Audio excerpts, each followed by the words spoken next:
예레미야 33장 14절에서 26절까지 말씀을 함께 읽겠습니다. 여호와의 말씀이니라.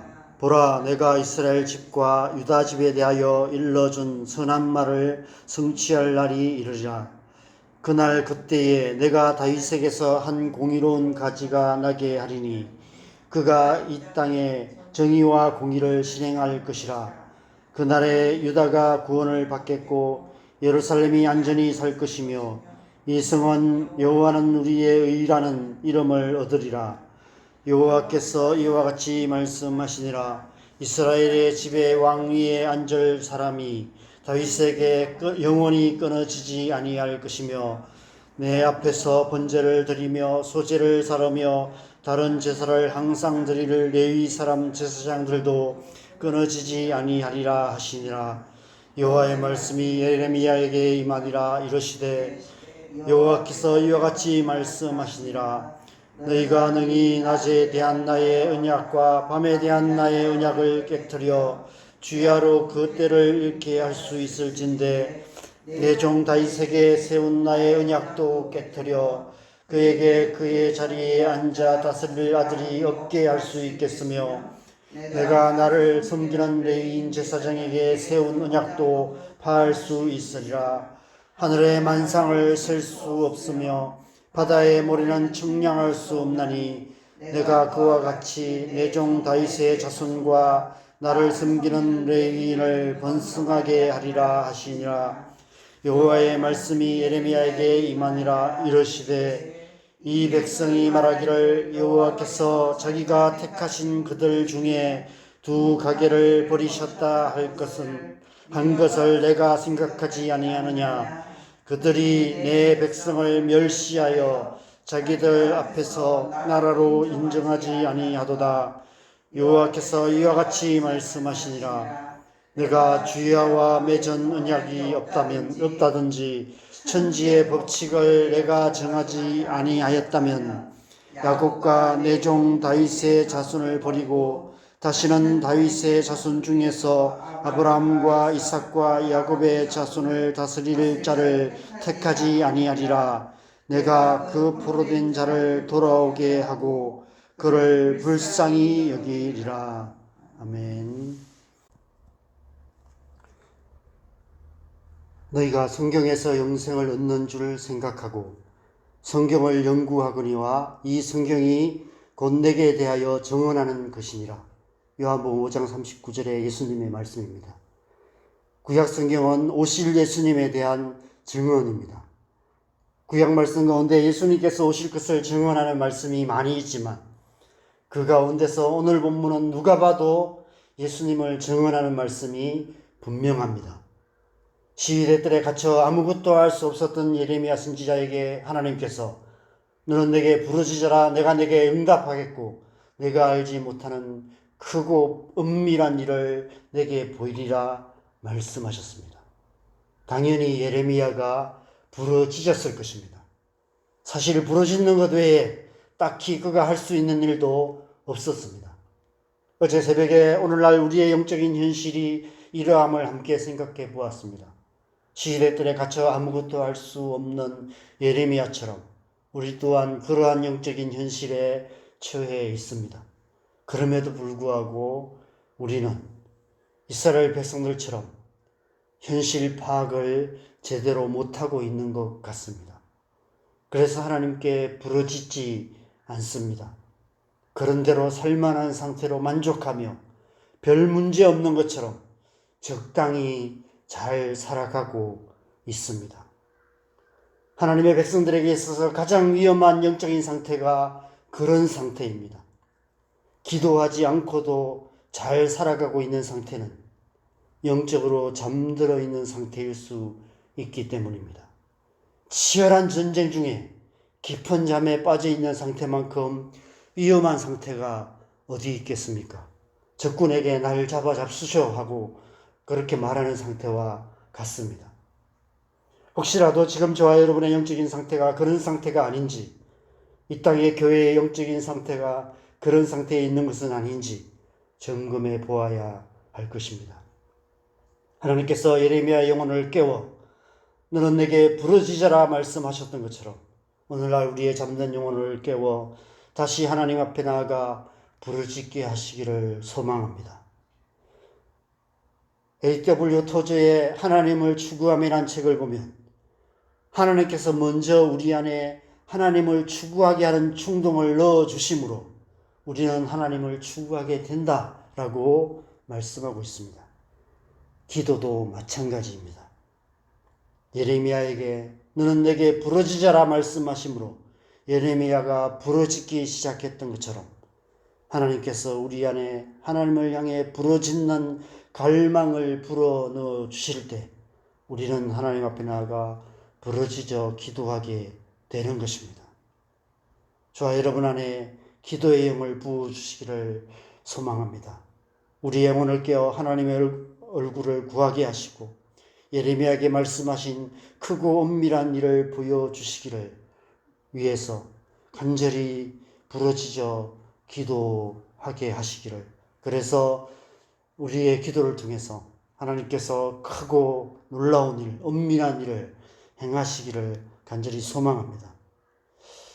어제 본 말씀에서 하나님께서 예레미야의 부르짖음에 응답하게 하셔서 하나님만이 행하실 수 있는 큰 일에 대해서 말씀하셨습니다. 오늘 본문 말씀에서는 이제 하나님께서 행하실 은밀한 일을 말씀하십니다. 15절 16절에 그날 그때에 내가 다윗에게서 한 공의로운 가지가 나게 하리니 그가 이 땅에 정의와 공의를 실행할 것이라. 그날에 유다가 구원을 받겠고 예루살렘이 안전히 살 것이며 이 성은 여호와는 우리의 의라는 이름을 얻으리라 말씀하십니다. 이 말씀은 이미 작년 이맘때 묵상했던 예레미야 23장에서 하셨던 말씀입니다. 예레미야 23장 5절 6절에 보면 여호와의 말씀이니라 보라 때가 이르리니 내가 다윗에게 한 의로운 가지를 일으킬 것이라. 그가 왕이 되어 지혜롭게 다스리며 세상에서 정의와 공의를 행할 것이며 그날에 유다는 구원을 받겠고 이스라엘은 평안히 살 것이며 그의 이름은 여호와 우리의 공의라 일컬음을 받으리라 말씀하셨습니다. 이 말씀의 의미를 예레미야가 제대로 이해할 수 있었을까요? 이 말씀을 듣고 있던 백성들 가운데 그 의미를 이해한 사람이 한 사람이라도 있었을까요? 하나님께서 거듭거듭 말씀하시고 계시지만 예레미야만 아니라 다른 선지자들을 통해서도 계속해서 말씀하셨지만 그러나 예수님께서 이 땅에 오셔서 그 은밀한 일을 드러내시기 전까지는 누구도 알지 못했습니다. 하나님의 아들이 다윗의 자손으로 오실 것이라고는 꿈에도 생각하지 못했습니다. 그래서 예수님께서 이 땅에 오셔서 수많은 표적을 보여주셨지만 끝내 믿지 않았고 심지어 예수님의 제자들조차도 반신반의했습니다. 예수님께서 나귀 새끼를 타시고 예루살렘 성에 입성하실 때 호산나 다윗의 자손이여 환호했던 무리들이 며칠 지나지 않아서 예수님을 십자가에 못 박으라 소리쳤던 무리에 뒤섞여 버리고 말았습니다. 고린도전서 2장에서 사도 바울은 예수 그리스도와 그가 십자가에 못 박히신 것은 은밀한 가운데 있는 하나님의 지혜다라고 말하며 8절에 이 지혜는 이 세대의 통치자들이 한 사람도 알지 못하였나니 만일 알았더라면 영광의 주를 십자가에 못 박지 아니하였으리라 말씀하고 있습니다. 예레미야에게 말씀하신 은밀한 일은 바로 예수 그리스도와 그가 십자가에 못 박히신 것이다 라고 말씀하고 있는 것입니다. 예수님께서 십자가의 고난을 당하신 후 부활 승천하시고 성령께서 오셔서 감추어진 진리를 밝히 드러내심으로 비로소 이 은밀한 말씀의 의미를 분명히 깨닫게 되었던 것입니다. 그래서 로마서에서 사도 바울은 이렇게 말씀합니다. 로마서 3장 21절 22절에 이제는 율법에 하나님의 한 의가 나타났나니 율법과 선지자들의 증거를 받은 것이라. 곧 예수 그리스도를 믿음으로 말미암아 모든 믿는 자에게 미치는 하나님의 의인이 차별이 없느니라. 예수 그리스도를 믿음으로 말미암아 하나님의 의에 이르게 된다라고 말씀하고 있는 것입니다. 그 하나님의 의가 무엇인지를 밝히 알게 되었던 것입니다. 예수님께서 십자가로 온 세상에 정의와 공의를 실행하셨다는 사실을 깨닫게 된 것입니다. 누구든지 오직 예수, 오직 믿음으로 하나님의 의에 이르게 되는 은밀한 언약을 주셨다는 사실을 교회가 비로소 알게 된 것이죠. 그래서 오늘 본문 19절 이후의 말씀에 보면 이 말씀을 나의 언약이라고 표현하고 계십니다. 그러면서 천지를 창조하신 하나님의 창조에 대해서 비유하고 계십니다. 25절에 보면 천지의 법칙에 대해서 말씀하고 계십니다. 어떤 의미일까요? 태초에 하나님께서 천지를 창조하시며 만물과 세우신 창조의 언약처럼 영원 불변하는 하나님의 새 언약이라고 말씀하고 계시는 것입니다. 그래서 우리는 예수 그리스도의 복음을 새 언약이라고 부릅니다. 그래서 구약성경의 첫 시작은 창세기 1장 1절에 태초에 하나님이 천지를 창조하시니라로 시작되고, 신약성경의 첫 시작은 마태복음 1장 1절에 아브라함과 다윗의 자손 예수 그리스도의 계보라라는 말씀으로 시작되고 있는 것입니다. 하나님께서 지금 새 언약을 약속하고 계시는 것이죠. 예레미야에게 말씀하시는 크고 은밀한 일, 그것은 예수 그리스도의 복음을 말씀하고 있는 것입니다. 이제 우리가 부르짖어 기도해야 할 크고 은밀한 일이 바로 이것입니다. 예수님께서 이루어 놓으신 은밀한 일, 곧 예수 그리스도의 복음이 우리의 삶을 통해 이 땅의 모든 교회를 통해 온 땅과 열방에 전해져서 하나님의 나라가 이루어지기를 기도해야 하는 것입니다.